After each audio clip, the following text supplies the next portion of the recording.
Aujourd'hui se déroule le Club RH qui permet chaque veille du congrès de rassembler l'ensemble des DRH, RH, comptables et chefs d'entreprise qui s'occupent des questions sociales au sein de leur entreprise. Cette année, grâce à l'actualité, on a pu faire un gros point sur tous les décrets d'application au lendemain de la loi El Khomri pour gérer l'inaptitude au sein de l'entreprise. On a élargi les sujets jusqu'au licenciement des salariés, donc en abordant toutes les nouveautés relatives aux visites médicales, aux aptitudes et aux procédures.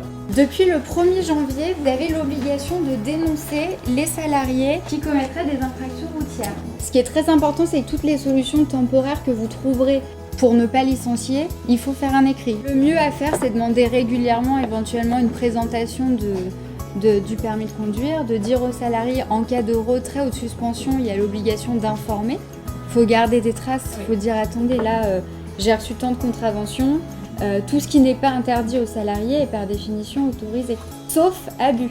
Et l'abus est toujours un peu plus compliqué à caractériser. Oui, demander à avoir le permis de conduire, oui, c'est le seul moyen de s'assurer qu'il est encore titulaire de son permis de conduire.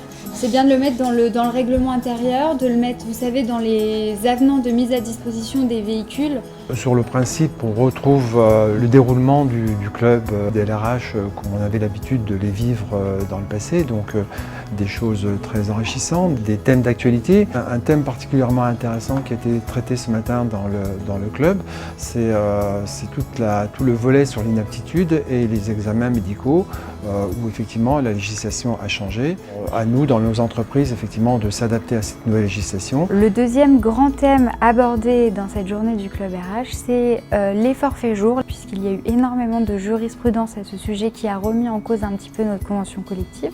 La durée du travail et la mise en place du droit à la déconnexion dans l'entreprise, donc qui a été prévue par la loi El Khomri. C'est notamment pour se mettre à jour par rapport au droit à la déconnexion qui doit être mis en place dans les entreprises. On va revenir un petit peu sur la jurisprudence.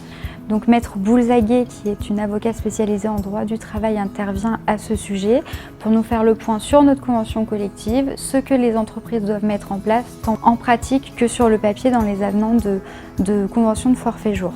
Elle fera également un point sur la mise en place du droit à la déconnexion qui a été prévu par la loi El Khomri dans les entreprises. Quels sont les conseils pratiques et les prochaines évolutions probables en la matière.